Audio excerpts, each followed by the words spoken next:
মাঠের ময়দানে গিয়ে তো আর লড়াই করার সুযোগ নাই, তবে দুইটা জিনিসের সুযোগ আছে। বরাবরই একবারই বলি, দোয়া এবং দাওয়া। দাওয়ার কাজ করছে আমার ইরানের বীরেরা, আর দোয়ার কাজটা আমার আপনার। ভিডিওটা যারাই দেখছেন, যে যেই ধর্মের অনুসারী হন আর মনে করেন যে ইরানের এই লড়াইয়ে বিজয়ী হওয়া আবশ্যক, তারা দোয়া করবেন। এর পাশাপাশি ভিডিওটা শেয়ারও করবেন যেন বেশি মানুষের কাছে যায়, তারাও যেন আমাদের এই খবরগুলোতে কানেক্ট হয়। আজকে দুইটা টিমের সাথে পরিচয় করিয়ে দিব, আর এই দুইটা টিমকে বিশ্বের সামনে পৌঁছানোর জন্য আপনার ভূমিকা হচ্ছে ভিডিওটা শেয়ার করবেন। কথা বলছি পর্দার আড়ালে থাকা এই যে ইরানের হঠাৎ করে বিশেষ সফলতা, এর পেছনে আইআরজিসি ছাড়া কি আর কোনো টিম কাজ করতেছে? জি, আজকে পরিচয় করিয়ে দিচ্ছি দুর্ধর্ষ ইরানের সাবেরিন এবং নোহেদ নামক দুইটি বাহিনীকে, যারা ইরানকে আজকের দিনে আপনার একটা বিশাল অবস্থান এনে দিয়েছে। আন্তর্জাতিক গণমাধ্যমে ইরানের সামরিক সক্ষমতা নিয়ে যখন আমরা কথা বলি, বেসিক্যালি কুদস ফোর্সের নাম সামনে আসে, কারণ দীর্ঘমেয়াদী আঞ্চলিক প্রভাব বিস্তারে এই বাহিনীর ভূমিকা খুবই গুরুত্বপূর্ণ ছিল। তো এখন এর বাহিরে বিশ্ববাসীর নজরকে লুকিয়ে ইরান তৈরি করে রেখেছে আরো দুইটা বাহিনী।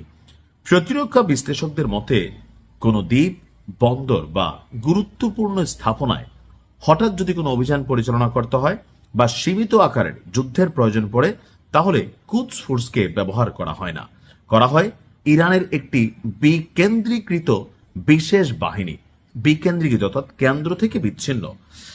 যেমন ধরেন বাংলাদেশকে আমরা যদি বলি, একসময় র্যাব যেভাবে কাজ করতো বিভিন্ন মিশন, আমরা জাস্ট উদাহরণ দিলাম, বাট এটা সিমিলারিটি, এটার আকাশ পাতাল পার্থক্য আছে।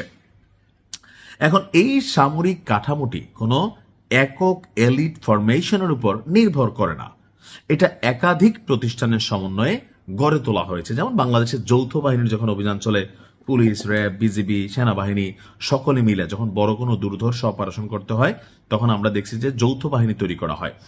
তো আমাদের এই আইআরজিসি স্থল বাহিনীর মূল শক্তি হচ্ছে সাবেরিন। এটা কেবল একটি একক ইউনিট নয়, বরং একটি বিশেষ সক্ষমতা, নির্ভরতার নাম, যা ইরানের বিভিন্ন আঞ্চলিক ইউনিটে ছড়িয়ে দেওয়া হয়েছে। দুর্গম ভূখণ্ডে অভিযান, হেলিকপ্টার থেকে অবতরণ, প্যারাট্রুপিং, অতর্কিত অভিযান চালানোতে এরা পারদর্শী।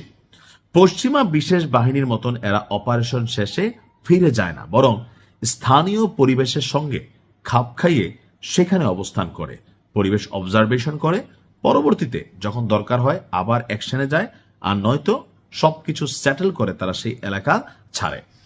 ইরানের নিয়মিত সেনাবাহিনী বা আর্তেসেরও নিজস্ব একটা বিশেষ বাহিনী রয়েছে। এর মধ্যে সবচেয়ে উল্লেখযোগ্য হল 65তম এয়ারবোর্ন স্পেশাল ফোর্সেস ব্রিগেড, যা নোহেদ নামে পরিচিত। তো তারা মূলত গোয়েন্দা তথ্য সংগ্রহ করে, সরাসরি অ্যাকশনেও তাদের অভিজ্ঞতা আছে। আর 2016 সালে সিরিয়ায় এদের মোতায়েন প্রমাণ করেছিল যে প্রয়োজন পড়লে ইরান তার প্রথাগত বাহিনীকেও বিদেশের মাটিতে ব্যবহার করতে সক্ষম। পারস্য উপসাগরীয় অঞ্চলে ইরানের প্রভাব বজায় রাখে নৌবাহিনীর বিশেষ শাখা SNSF। তো এখানে এই যে দুইটা বাহিনী, তাদের মধ্যে অনেকগুলো ইউনিট আছে, এক একটা ইউনিট আবার এক এক রকম বিশেষ কাজে পারদর্শী। এখানে আরো বেশ কিছু বাহিনী আছে ইরানের, যেমন একটা বাহিনী হচ্ছে বাসিজ। তো আভ্যন্তরীণ দমনে অনেকে মনে করে যে সরকার এদেরকে ব্যবহার করে, তবে এরা ফাতেহিন ইউনিটের মতন কিছু অংশ আছে যারা উচ্চ প্রশিক্ষিত, এবং সিরিয়ার যুদ্ধেও তাদের উপস্থিতি দেখা গেছে। অর্থাৎ আমার কাছে মনে হয় যে ইরান যথেষ্ট গোছালো একটা অবস্থানে আছে, আর এই কারণে লড়াই করতে তারা ভেতর থেকে সাহস পাচ্ছে। দেখা যাক কি হয়, ইনশাল্লাহ ভালো কিছু হবে। আসসালামু আলাইকুম।